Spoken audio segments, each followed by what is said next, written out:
So I might print that off at home for me, just so I can have it. I really like that. Almost there. Well, they said, you know, the lady asked me, she was doing like over something. Oh, we don't have she said, we don't have the end. So I told her, she said, it's more common in innocent, not to. We need to have her. Don't you think? Yeah. Yeah, they realize like a little excess skin rather than doing like Oh, okay. No. Thank you so much. Yes.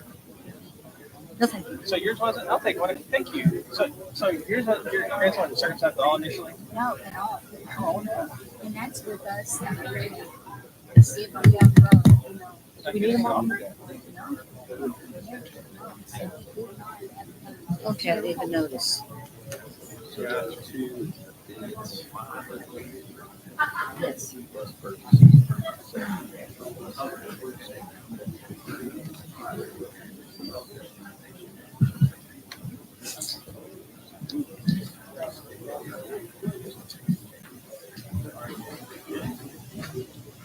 Oh, yeah, I hadn't turned the page.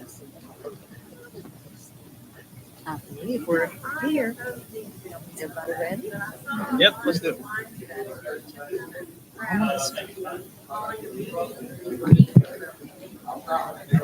Wait till you ready? Okay. Okay, good evening, everyone. The time is now 6 p.m.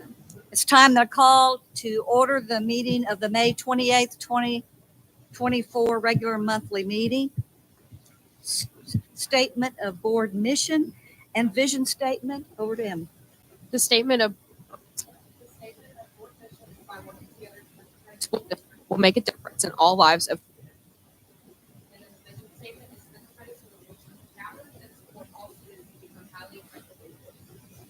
Thank you.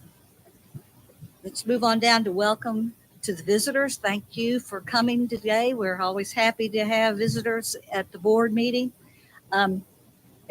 If you wish to address the board, then please fill out the blue paper as you came in the door and give it to Michelle Barlow over here or to me. And as we move forward, we'll give you that opportunity.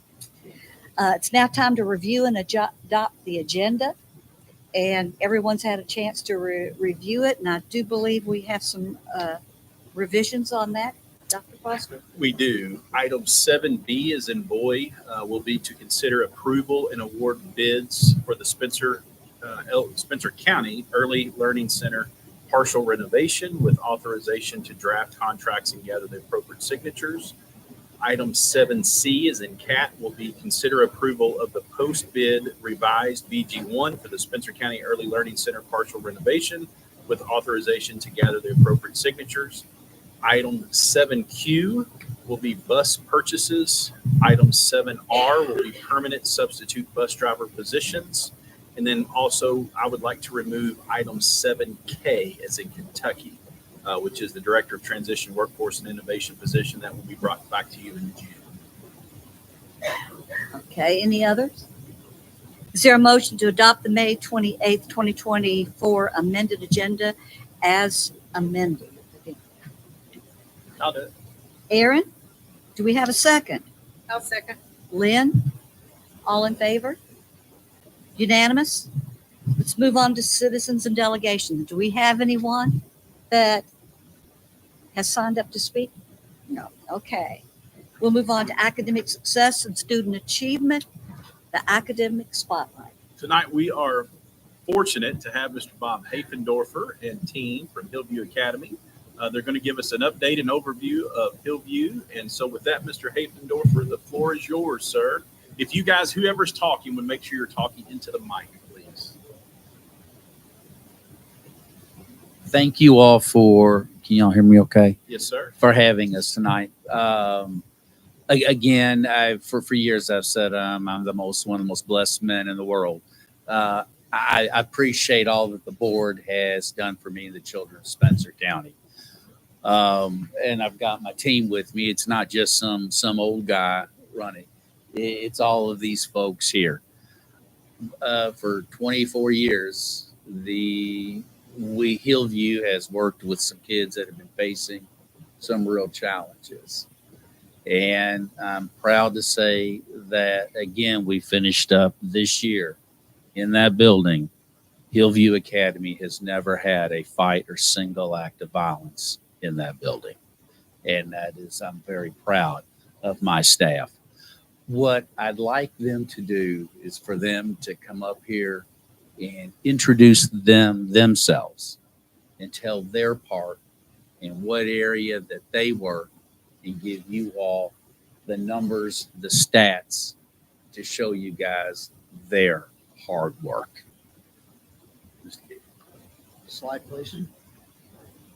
Good evening, ladies and gentlemen. I'm Keith Travis, your transition specialist. The transition program has been continually evolving over the past year. We made lots of improvements, lots of great gains. One thing I would like to highlight is the addition of the enrollment review. So when we get a referral to Hillview, we like to bring in the referring school, Hillview staff, special education if appropriate, and discuss the best way forward for the student. What do they want to get out of Hillview? What's it going to take to get them back to the original school and be successful? We're doing that over Microsoft Teams meetings, which has been very effective. That keeps principals and vice principals in their building should anything occur that needs their attention. Saves them from having to drive up to Hillview. So that's worked very well, and we've still got the mission accomplished. The meetings are going very quickly, but yet still focused. So we're not wasting any time, and we're being effective. We are keeping transition meetings in person, however.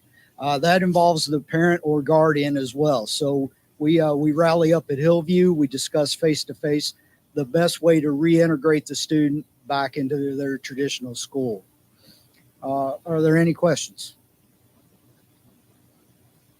Thank you, Mr. Collins. Next slide, please. Okay, I'm sorry.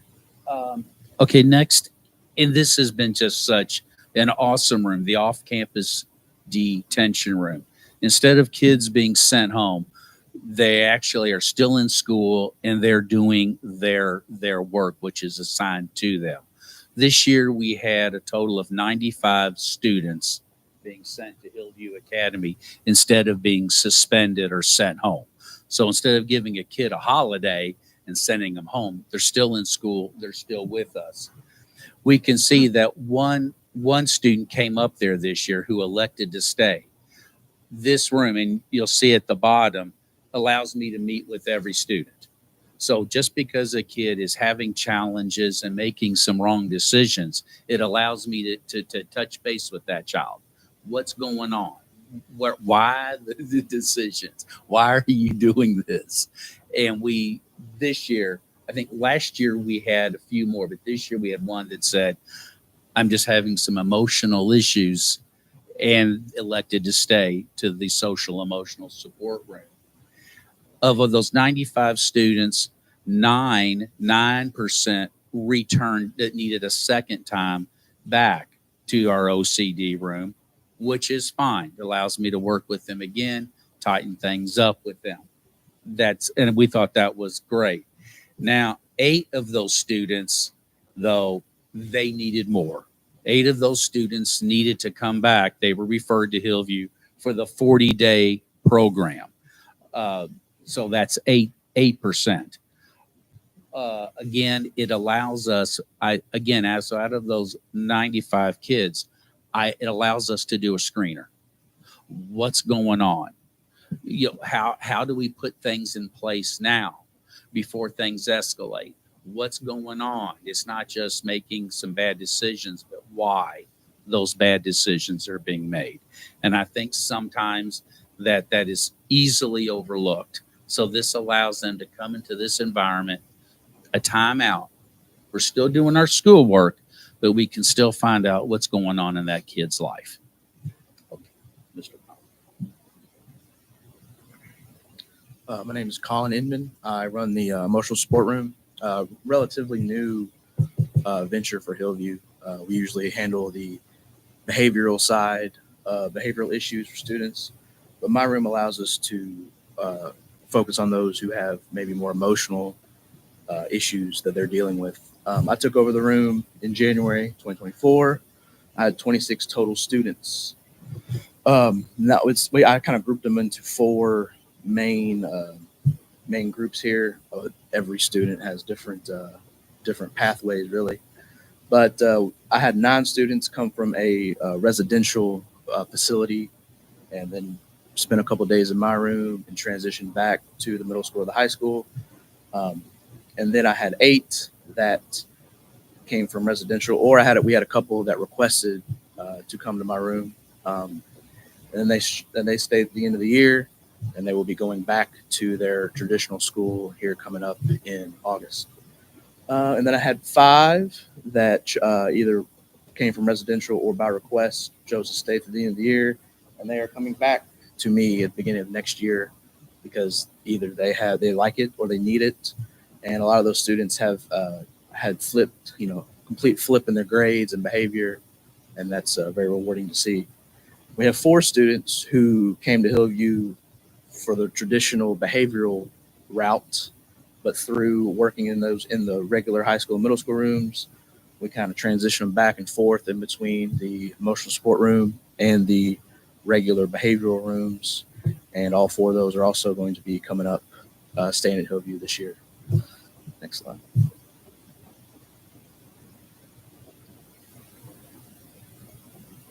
My key takeaways for my room this year, I had 0 students who transitioned out of my room and have returned due to an additional residential placement, which I thought was a very successful thing. And I have only 2 total students who have required an additional residential placement while enrolled in my room, and both of those happened over winter break as they were away for 2-3 weeks or whatever long it was. So I thought that was a good highlight to show. Thank you. Adjust this. I don't get down this far. So my name is Zach Tipton. I ran the middle school room from January on. I know a couple of you probably remember me from last year. I ran the emotional support room. And when he took that over, I took over the middle school room that had a retiree in December. So during my time in the middle school room this year has been wonderful, being able to not only connect with the kids, but also help them with their behavioral issues or whatever's going on outside of school, being able to help them with that. So this year we had 40 students referred to the middle school class. We had 13 of them, 33%, that transitioned back to the middle school or the high school, because I had some ninth grade in there as well. We had 3 kids return to Hillview for another 40-day stay, 8% of the 40. We also had 28% that needed to stay. They wanted to stay. They were also the ones that need to complete the program, which are also, there's some of them that needed the rest of the percentage that are there to still complete it, or they elected to transition districts out of district. They had, homeschool, whatever it was, virtual. We had a couple go virtual. So this year has really been a blessing to me and an eye-opener for the different problems that were in the emotional support room and that were in the middle school room. It's been a very good transition for me, and I know it has been for Mr. Collin too. So that is all I have. Thank you all for your time. Lower this back down. There we go. Okay. Hi, everybody. My name is Savannah Swift. I'm the instructional assistant in the high school room. I've been the instructional assistant in there for the past year and a half. During that time, I've been able to help walk students out of behavioral problems, substance abuse issues, and help them with academics to help catch them up in credits. This past school year, we've had 47 referred to our classroom. with 24 have successfully transitioned back to their high school with a 51% success rate. We've had 5 students return out of those 24 back to Hillview with 11%. And we have had 18 elect to stay or they need to complete the Hillview 40-day program, which is 38%. We've had 5 transferred to a juvenile justice facility, which is 11%, where they are getting the help that they need. Thank you.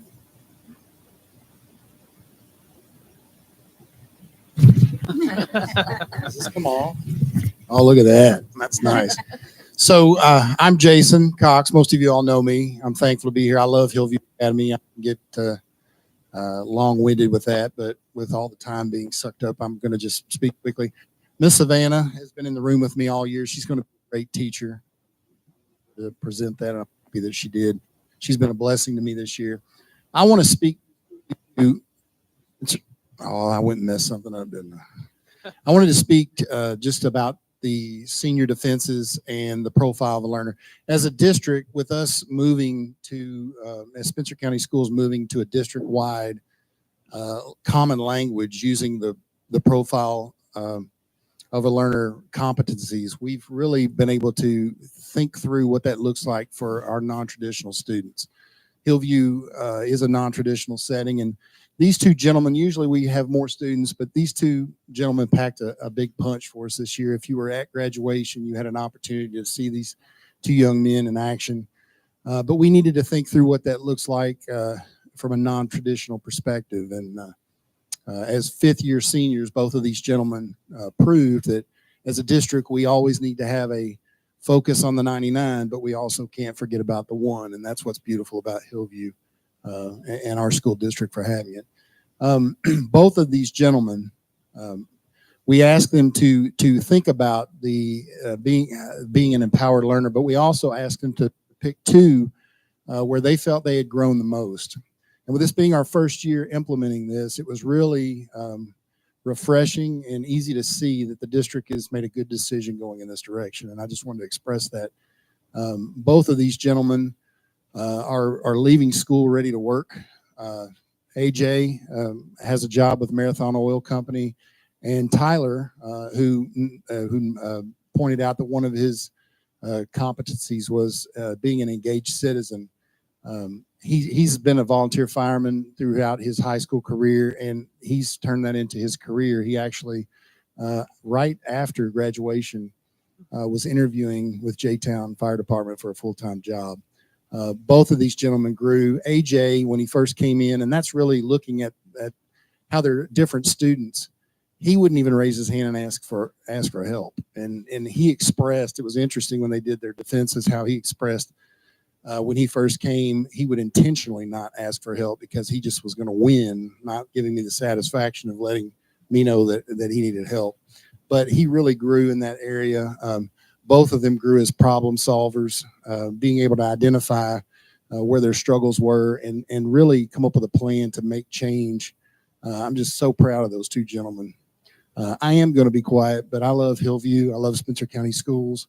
And I want to thank you guys for the support that you've always given us. And I'm going to try not to say this mic, but yeah, here you go, Mr. Pete. Thank you, sir.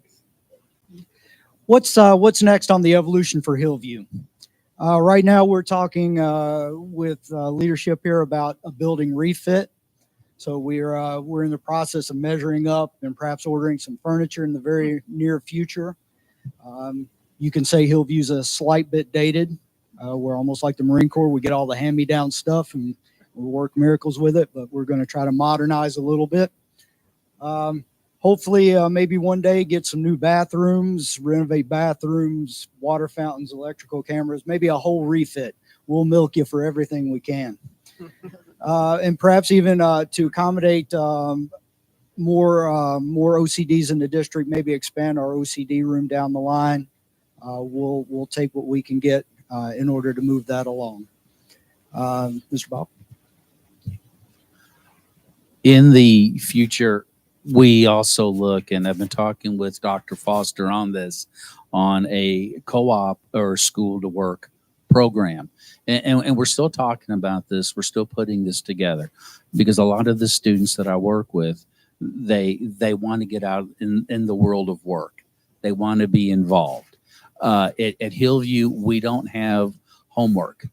So a lot of these students still, we encourage them to be part of extracurricular activities, to still keep that connections with the regular school.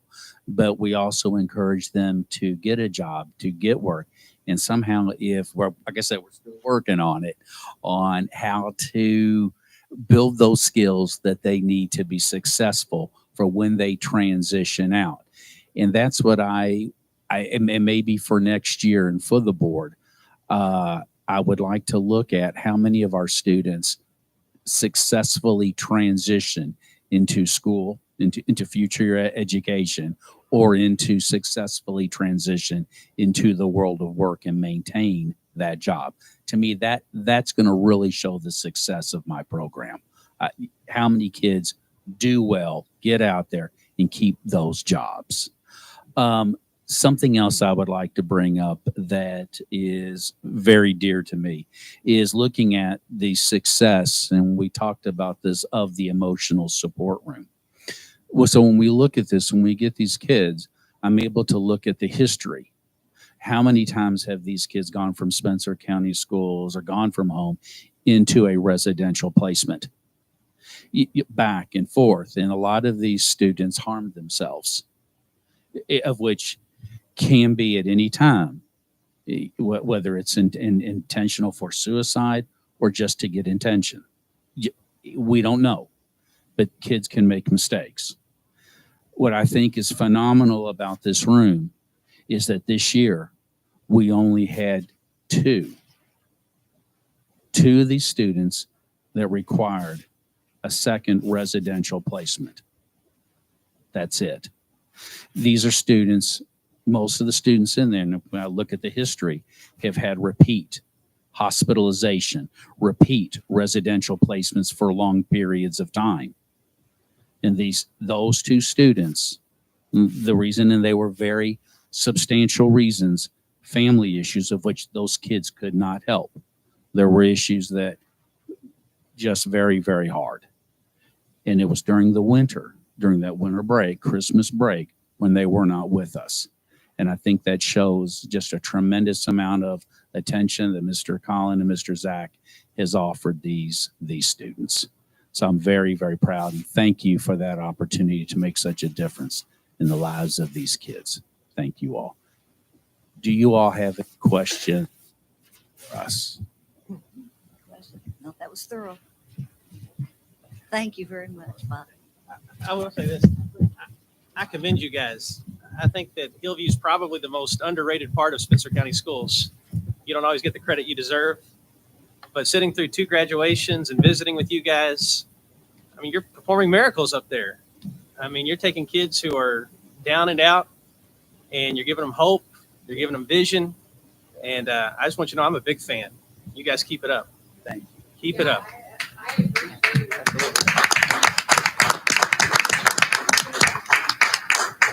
Absolutely. I agree very much with you there. I do a lot of times for a lot of my peers. A lot of my peers say that it's very beneficial. And it means a lot to me, especially in terms of competition. Be there for a lot of students. I would give myself as one of my competition. And it's just so I'm close to it. So it means a lot to me. And I know Thank you so much. Thank you. Okay, moving on to superintendent's report.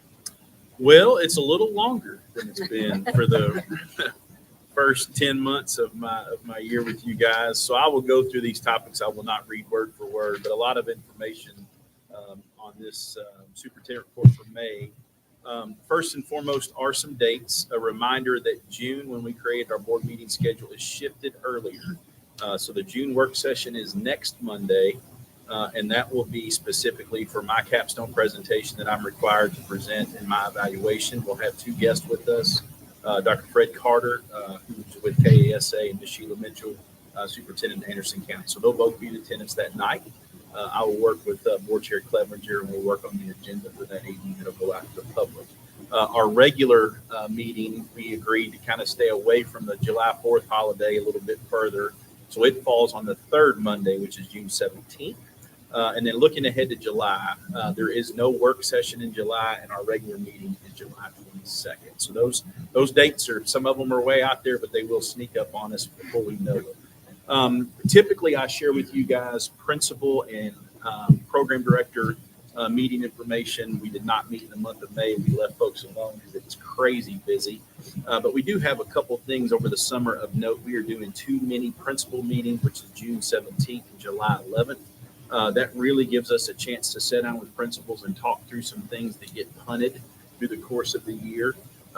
Slow down and talk through those things a little more specifically, and just kind of learn from each other and work through problems, plan, answer questions, and train, really.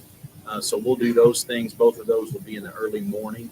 And then we do have our leadership retreat. So each year, our principals, assistant principals, counselors, instructional coaches, and district leadership typically go off-site. This year, we're actually going to do that in conjunction with the KASA event downtown. So on Friday the 26th, we will be meeting down there. We've got a room for free, which is nice. So going to find a vendor to buy lunch for our leadership team. No pressure, Justin. That'd be a great idea to buy lunch. So I'm just messing with you. But seriously, if you want to provide lunch. So a lot of things going on this summer.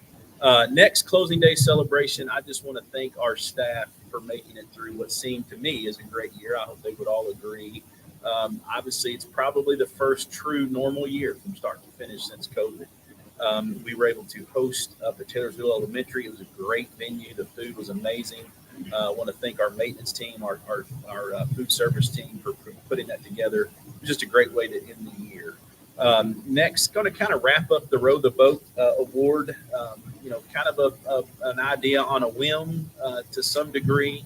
I shared with you guys what I put out to our staff in September, and it's crazy as you go back and reread things, and I would say everything again today. And so, we were able to celebrate 83 individuals from staff peer nominations, which I thought was awesome and impressive.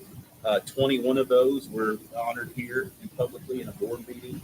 And then we wrapped up the year with 2, I guess you could say, district Row the Boat recipients. Our very own Michelle Binion got one of those awards. I had to kind of tell, not really a lie to her, but I couldn't tell her the whole truth about the Row the Boat for that morning. And then Mr. Jason Cox, Daniel Cox, brother of Jason, from Spencer County Middle School. And it was one of the things I shared about both Michelle and Daniel were the number of times that they were nominated, which I thought was just spoke so highly of them.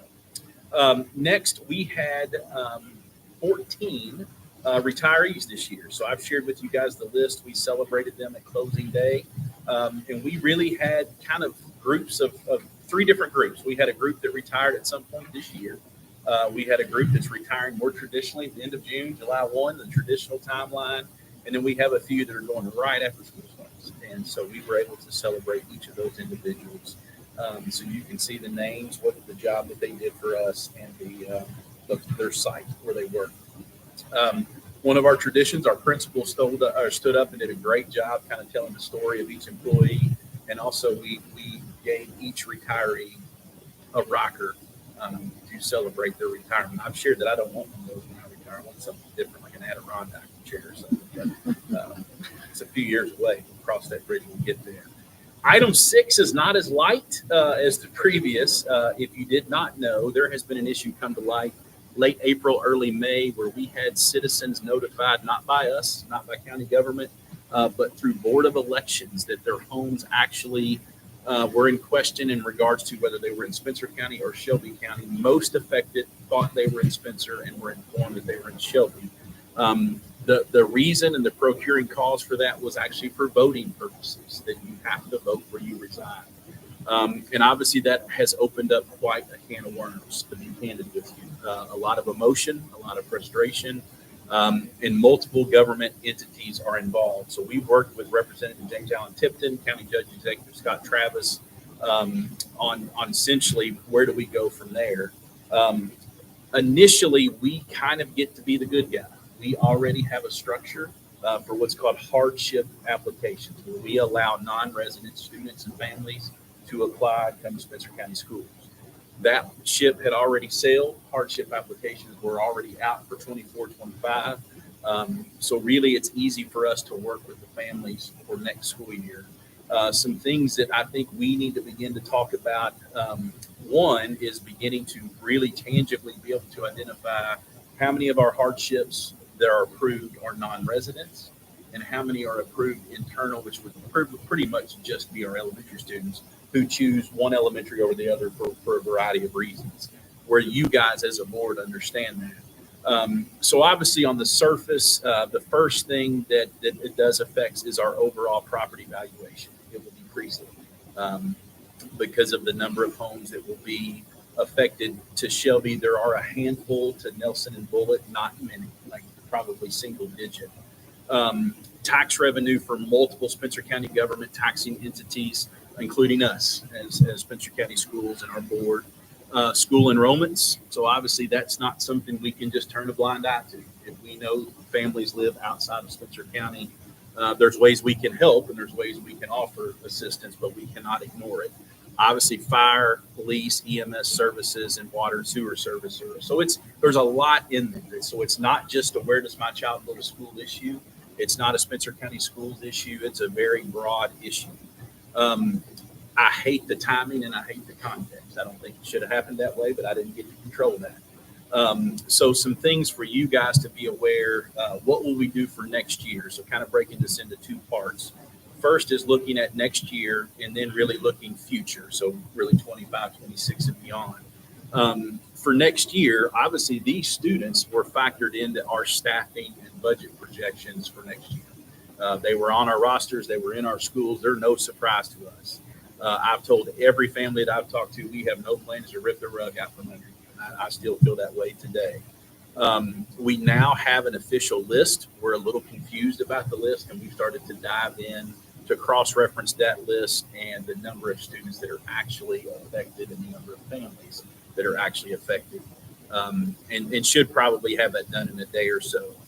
Families are going to receive a written communication from us. So we'll send a letter. We'll also send an email communication to the same addresses that we have. Those should go out by the end of this week. Essentially, what we're going to ask every family to do is to do a hardship application. Many already have, and give them until June 15th to get that done, just so we get that documented and on the record. Families will be supported for 24-25 under hardship. Again, that was out there, and that's a structure that we already have.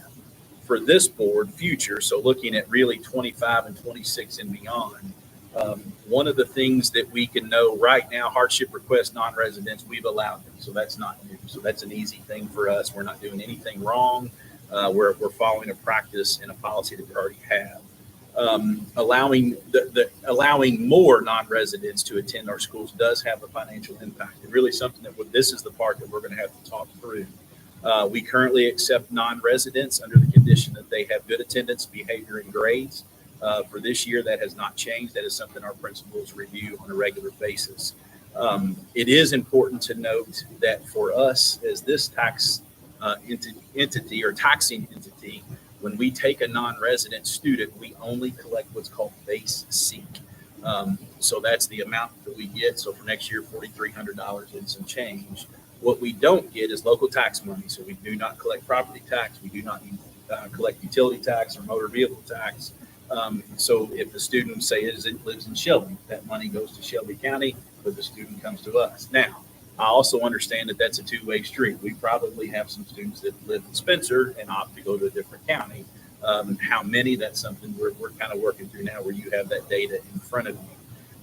But that is a consideration we're going to have to talk about, as obviously this number of non-resident students is going to be higher than it's ever been, I'm sure, historically. One of the things under the open borders bill that passed, I think 2 years ago, is that we can consider tuition for non-residents to offset this factor. Many districts have some type of tuition, many districts have nothing, which has really been our practice in the past. So that does not have to be resolved now, but those are things that we need to consider, I believe, some point in next year before we send out hardships for the following year. I also think we probably need to change the title of that. I don't know that hardship really reflects the non-resident application. So we'll work on that part for you guys and bring something to you. We also receive no seat add-ons. So we get extra monies for gifted and talented education, for special education, and our at-risk students, which typically qualify through free and reduced lunch applications. So when we get just that basic seat, we're not able to supplement or support things like our special education or DT staff. That's just something on the local taxpayers' shoulders. So that's something for us to look at. I will tell you right now, one of the things that's very unclear is how this impacts our transportation formula, and something we'll figure out over the coming months and obviously bring to you in time. Providing transportation will need to be discussed.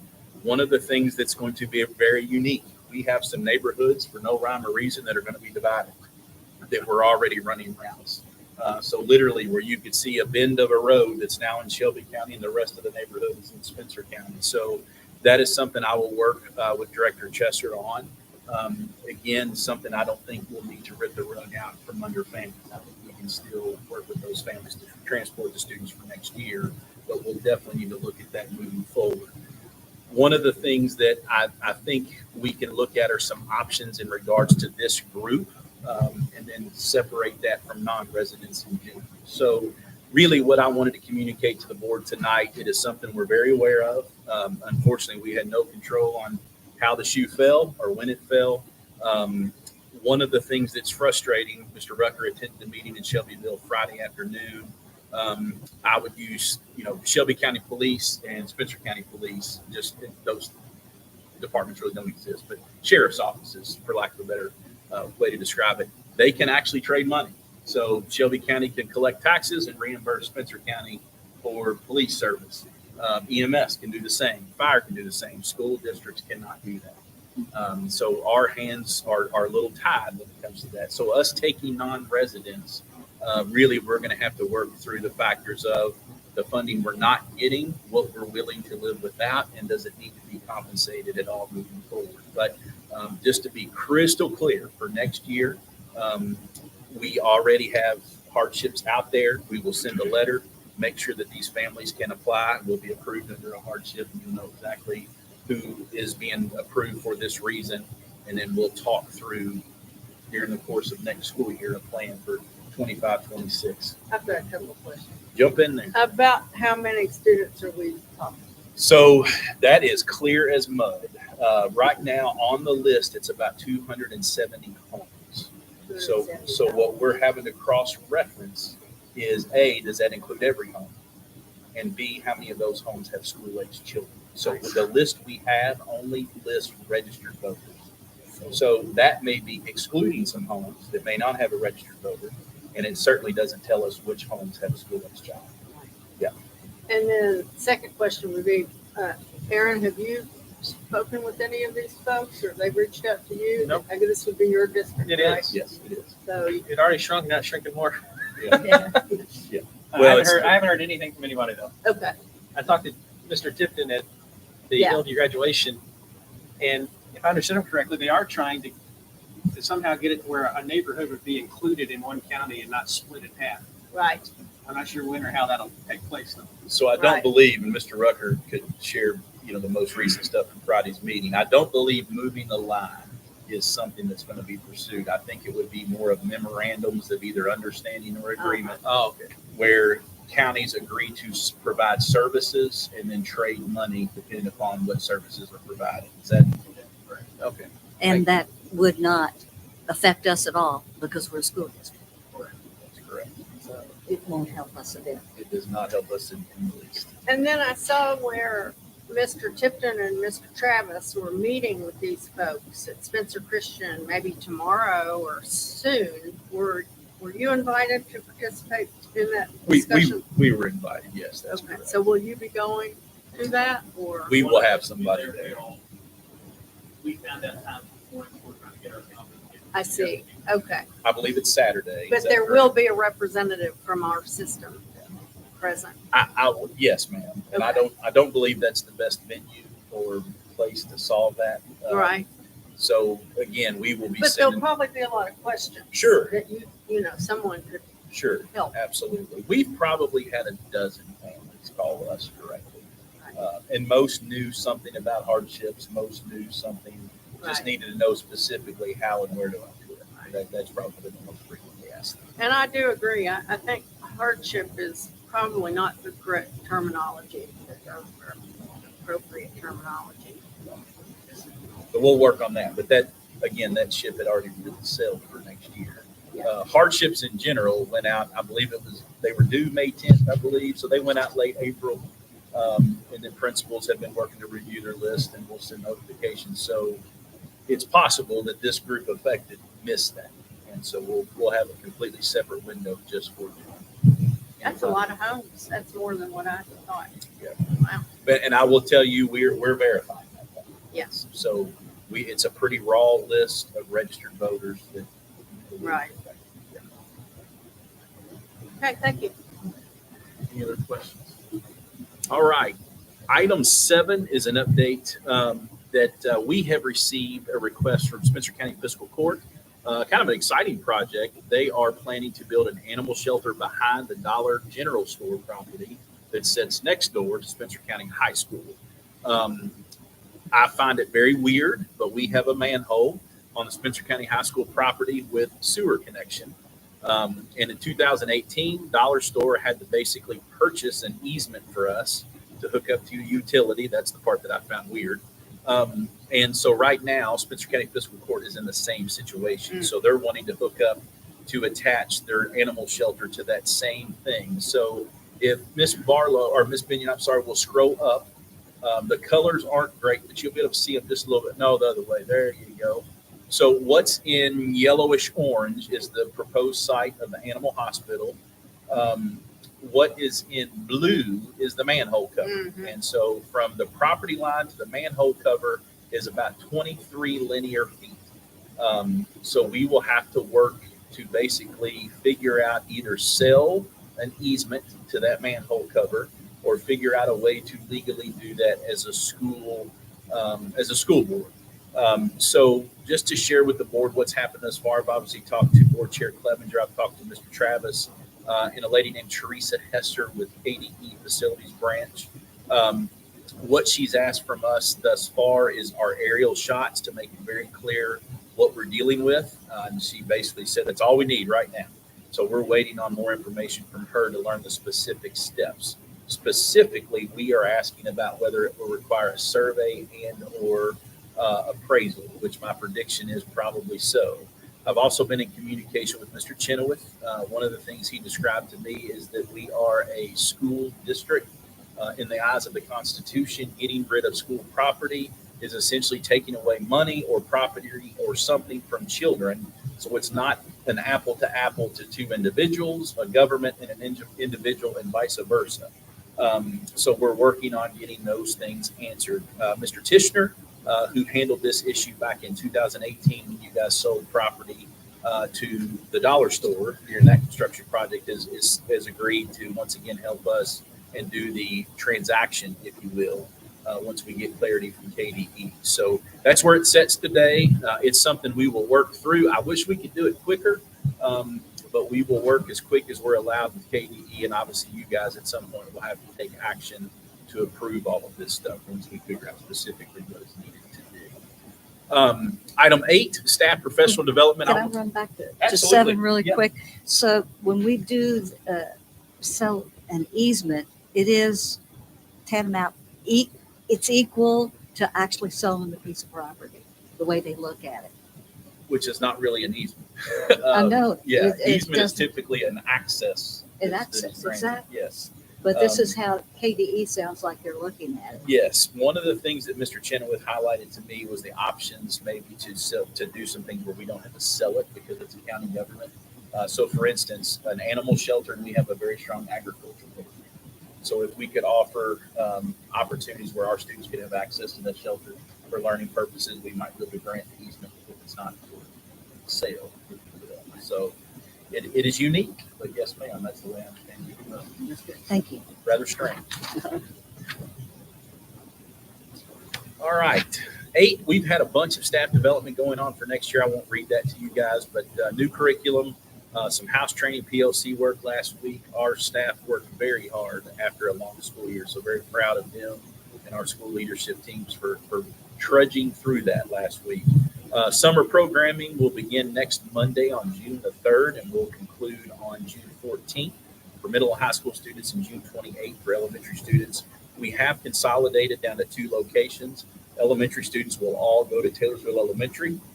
Our secondary students will all go to Spencer County High School, and that's due to our anticipated work at the elementary and middle school site. So we hope that's a problem that we're really prepared for. And last but not least, but last on this page, strategic planning update. Just want to share with the board where we're going to land prior to really the month of June. You can see all of the things that we've done with strategic planning. We've done a lot. We actually sent out a survey today to our stakeholders, and you can see the things that are up next. Our design team has been awesome. I really am confident that in the months of July, August, September, sometime right when the school year starts, we'll bring to the board a draft of the strategic plan, which I'm really excited about where that is heading. Next is my out-of-district travel. OVEC for the month of April and May. I actually have a meeting first thing in the morning, and then graduation at Broadbent Arena back on May 23rd. Huge success. Kudos to Mr. Phillips and our high school team. My first Spencer County graduation ceremony. I couldn't have been more proud. And last up, I've shared this with you a couple times, just the remaining items for my onboarding, which includes here over the next 2 months. So that's it for me. Thank you very much. Okay, let's move on to action with discussion. Board minutes. Okay. We have the recommendation. We do approve the April 22nd and May 13th minutes as presented. Okay, do I have a motion to approve the April 22nd, May 13th minutes as presented? I'll make that motion as presented. Oh, I'm sorry, Tim. You're there. I'll make that Tim? motion. Okay. Lynn? And second? I'll say. Tim? All in favor? Unanimous? Let's move on to B. So I shared with you guys last week that Sherman Carter Barnhart has extended the bid window for the middle school and elementary projects, but the bids for Early Learning Center have come in. And so Justin is here tonight for Sherman Carter Barnhart, can answer any questions that you have. So we have 2 things to act on. So first is to act on the bid itself, and the second one is authorization to gather signatures. Justin, anything to add? Or? Just a couple of things to note, which are very good things. We had very good participation on the Early Learning Center bids. We actually had 4 general contractors that turned in bids, which is very good these days. When people are busy, most general contractors are so busy right now that they can't even stop what they're doing to bid future work, which is a strange thing. But that's part of the reason why we actually looked at pushing the middle school, elementary school project, because we were getting feedback from general contractors saying, look, we need more time. And competition, which you can see the results of on the Early Learning Center, is very important on all of these projects. So we received 4 bids from 4 quality contractors. The low bid was from Churchill McGee in the amount of $1,262,000. Our last estimate, our BG3 document that we submitted for that project, was a little under $1,738,000. So you're looking at about a 27% reduction from that estimated cost. So that's very good. I was talking with Mr. Rucker here earlier. Upon your approval tonight, I'll issue a notice to proceed to Churchill McGee tomorrow, and I would look for them to start mobilizing as soon as they can so they can take advantage of the summer work while kids are away from the school. Any questions or comments? We have a recommendation. We do. This is B, correct? Make sure I read the right one. Accept Churchill McGee's bid of $1,262,000. Note that alternate 1, owner preferred lighting controls, was included at 0 cost change. Do I have a motion to approve the superintendent's recommendation as stated? Tim, do I have a second? Pam, all in favor? Unanimous? We'll move on to to see? Yeah, so Justin, if you could explain. Yeah, what so this is about gathering signatures. Yeah, so BG1 document you have before you is basically just to reconcile the costs. Even up until bid day, everything is still projected cost. So what we have done is we've gone back and we've updated the BG1 document that includes all of the costs or related to this project all on one summary, if you will. So this has the actual construction costs. Now you will note on the construction cost that's included, it's actually a little bit higher than the 1.262 million. That's because some of the work is being self-performed by district staff. So in addition to the work that will be performed in Churchill McGee scope, there's also a little bit of scope that Mr. Rucker and the maintenance staff are overseeing this summer as well. So. So do we have a recommendation? We do approve the post bid BG1 for the Spencer County Early Learning Center partial renovation and grant authorization to gather the appropriate signatures as presented. Any questions or comments? Do I have a motion to approve the superintendent's recommendation as stated? I'll make a motion. Pam, do I have a second? Second. Lynn? All those in favor? Unanimous? Let's move on to D, tentative budget. Thank you, Justin. Appreciate you being here, sir. Thank you. All right, I will call Mr. Murphy up to the podium. He shared with the board some overview of the tentative budget process, some specific things at our May work session, but he is going to share with you this evening a tentative budget and some highlights for said budget. As easy as musicians make it look. At least I'm not fighting with a chord.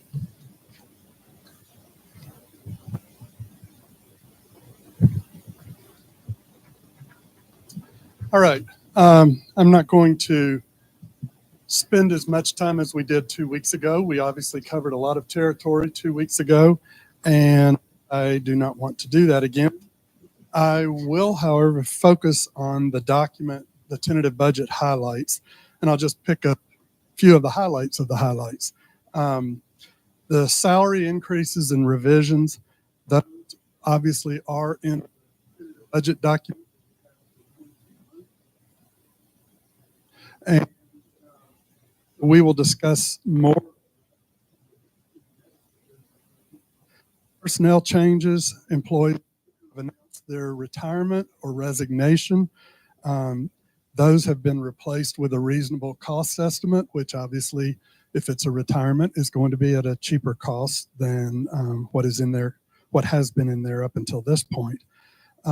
Positions that have changed, those have already been reflected as well, and some projected things that have been are on the agenda tonight, those have been reflected as well, so that you have a complete view of what the impact is on the budget.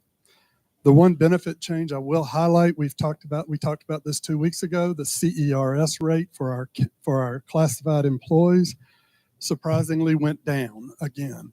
When we had been told years ago, and even before I was here, to expect about a 12% increase in that rate, typically for an annual increase. And it went down slightly last year, or for the current year, and it is going down again this year. It seems odd being excited for a CERS matching rate of 19.71% for next year. I remember the days where we panicked when it went up from 6% to 7%. And obviously that was many, many years ago. But this one change, you may hear this referenced tonight, that this one change is saving us $190,000.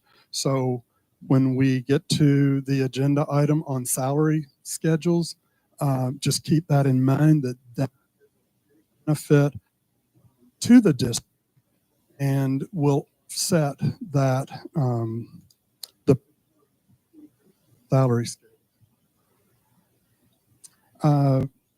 Obviously, we've mentioned ESSER more times than you probably want to hear about. End of September, all of those for city governments. Those coming to an end, and we've had to deal with those positions.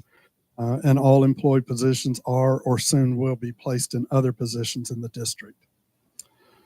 Jumping on down to buses, we've talked about those and the need to address the transportation needs of a growing district, and we will continue to talk about that tonight.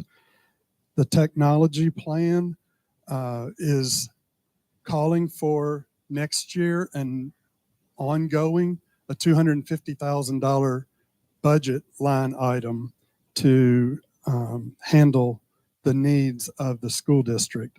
And you can see that 200,000 of that would be targeted for student devices and $50,000 teacher workstations and some peripherals and things like that to go along with that. We did get the insurance lines, and those will be discussed tonight, but there was a significant increase. But fortunately, we did not lose insurer. Districts did. So we did not lose our because of some cost controls or some loss controls that were put in. Our workers' comp is actually down a little bit. Our student accident insurance did not change, which it hasn't changed in quite some time. The budget does reflect increases for the school resource officer contract with the city, about $17,000 increase due to city personnel costs. One other item that I will point out of a need for some band instrument school and the high school, and so there is an item in there for $15,000 help offset a little of that cost for those schools. We also were made aware that there was some food service point of sale technology needs, and so those are reflected as well. Then jumping on down to wrap this up, the salary percentages, I would say a number of somewhere between 82 and 86% of their general fund budget going toward personnel and personnel related costs. Ours is at 84.5%, and that's in line with recent years. There have been some years where it's been a little bit lower than that, some years or a couple of years where it's been higher than that. But that is with the items that are on the agenda tonight reflected in the budget. The last thing I will point out is that the contingency is roughly $1.7 million, a little over $1.7 million, and that comes out to about 5.9%. I will again point out that school buses up until this year were not reflected in the recurring budget. So where a bus costs around $145,000 to $150,000, $155,000, and so that is easily $300,000 or $400,000 a year if we're needing 3 buses. That is in the general fund budget now, but it was not a few years ago. So that's roughly maybe 3% that could be added onto that contingency percentage to get a familiar percentage that you've seen in years past. So it doesn't mean that we are abandoning being frugal, because that is a prudent thing to do, and we want to continue doing that. But when you see a 5.9%, just keep that in mind, that we are not, the budget is not reflecting the same kind of things that it did at one point. It does have additional costs in the recurring budget. So with that, I will answer any questions that you might have. Is that $15,000 for the band instruments per school or altogether? 5,000 at the middle school and 10,000 at the high school is what we felt like the need was. If we find out that there's something different, we will reserve we'll come back. Let's put it that way. We will come back to you and present something to you for you to consider. Thank you. Any, no questions? Do we have a recommendation? Before I make my recommendation, I want to thank Mr. Murphy obviously, Greg did a huge service to Spencer County by agreeing to serve in a very hard job at a point when many people choose to take it easy. And he did anything Wow, like that. I'm old. He's been very That's what he's saying. patient. He's been very patient with the young superintendent and really teaching all of us. And he will certainly leave it at some point. I hope it's 10 years from now. I'd like to sign him that contract, but I'm not thinking to sign it. But he will leave it much better than he found it. So for that, I'm very appreciative. But as you can see here, he is very thorough. He leaves no stone unturned. He's very considerate. He's also very honest. There's been some times he's had to look at me over the past couple of weeks and months and just give me the reality. Sometimes I don't want to hear that. So Greg, thank you for that. You're welcome. Also, Thank Mr. you. Rucker, Ms. Thomas diving in. It's been a team effort, but it's not been easy. So I'm proud of the budget we are presenting. I'm glad that Mr. Murphy really stopped to talk about the contingency. That's one. Different people look in different ways. Some people feel proud that the contingency builds up. Other people will tell you that we're not a savings account. That we're essentially funded to pay and do things for kids. And so I obviously never want to run out of money, but that's something that we have to be very conscious of. I'd like to say how much, all the years that I've sat up here, that how much I appreciate you trying to put everything in that budget that you know that we're going to end up having to spend, because it gives this board a much better idea of where we are. And I feel firmer on that than we've ever had. So with that, my recommendation would be to approve the 24-25 tentative budget as presented. Do I have a motion to approve the superintendent's recommendation as stated? I'll do it. Aaron, do I have a second? Second. Tim? Yes. All in favor? Unanimous? Let's move on to E, salary schedule. So I know that Mr. Murphy will stay up. We've got quite a background summary on the cover page, but a couple of things that I want to highlight before I plant to Mr. Murphy. Back in our May work session, I shared with the board 5 priorities that I would like for us to consider, and I knew it was a rather lofty goal. I feel confident that 4 of these 5 items we have successfully built into a budget or a tentative budget. We talked about first a 5% across the board pay raise. I want this board to understand that would be historic. For 12 plus years, there has not been a raise greater than 3%. I will tell you, we are blessed with some of the best educators that I've seen in 25 years, the best that I've seen. And I want them to understand that we are trying to make an investment in them, and we want them to stay in Spencer County.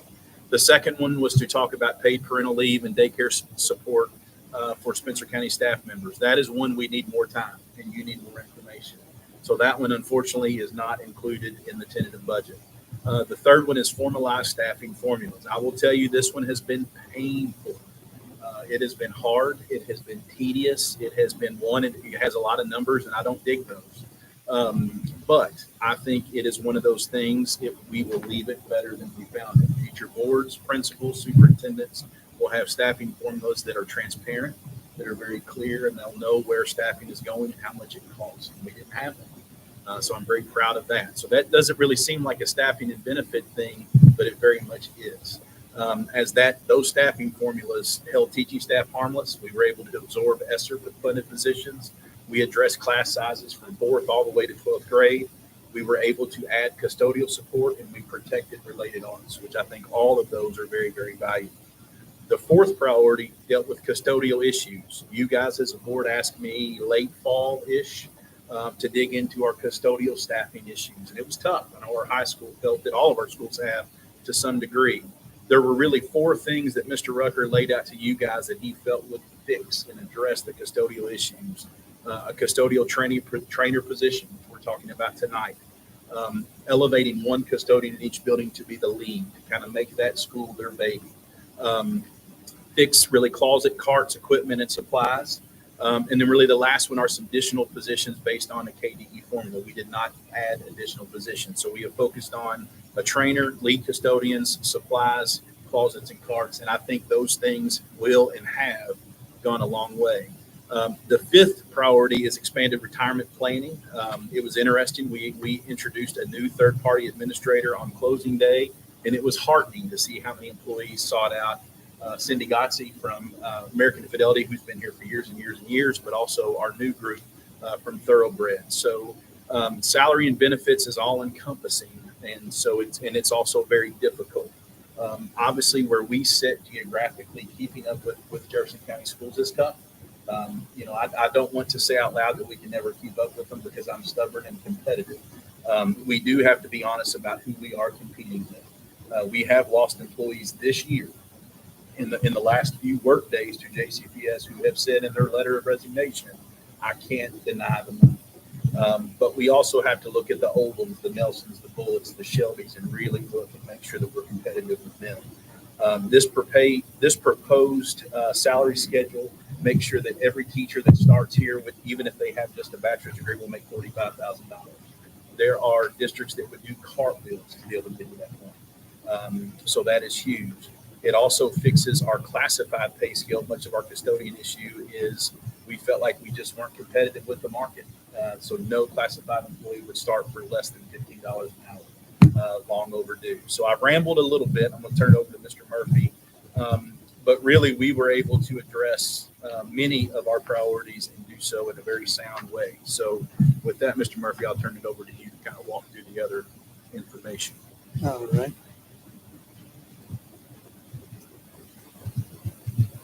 Okay, the bottom line on this, the general fund impact of the proposed increase of 5%, as well as across the board of 5%, as well as the step increases that go into salary scales every year for people's years of experience.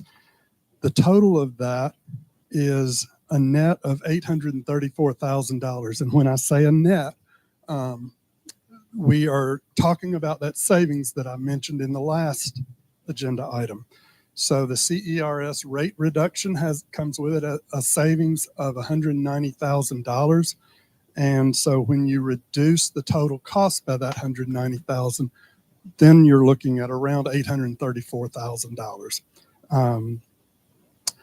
The other item that Dr. Foster alluded to, the $15 an hour minimum, that came at a cost of $69,000. Those are two of our grades that have a considerable number of employees in them. And we felt like that was needed by them and something that we needed to address, or we would like to request the board to address that. A couple of certified changes, the Director of State and Federal Programs position and the College and Career Coach position are recommended to go to the assistant principal level. And I believe I may have overlooked one that is not in the budget, and that is the ECE coordinator position that I became aware of. And so we will have to look at that and bring that back to you at a different board meeting. But that one is also was also intended to be at the assistant principal level.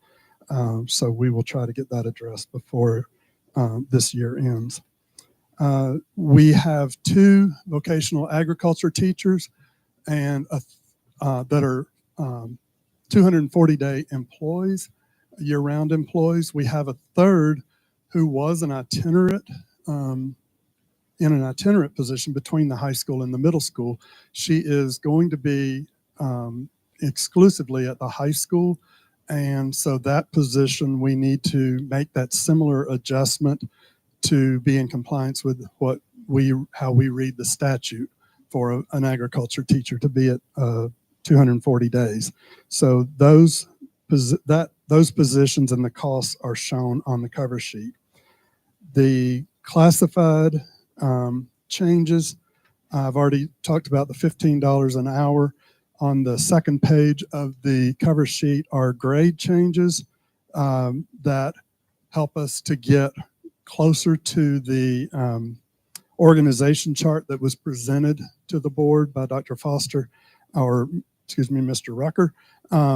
And so Then the changes there, the impact on the general fund is $62,000. The food service fund, $11,000, and the daycare fund, $13,500.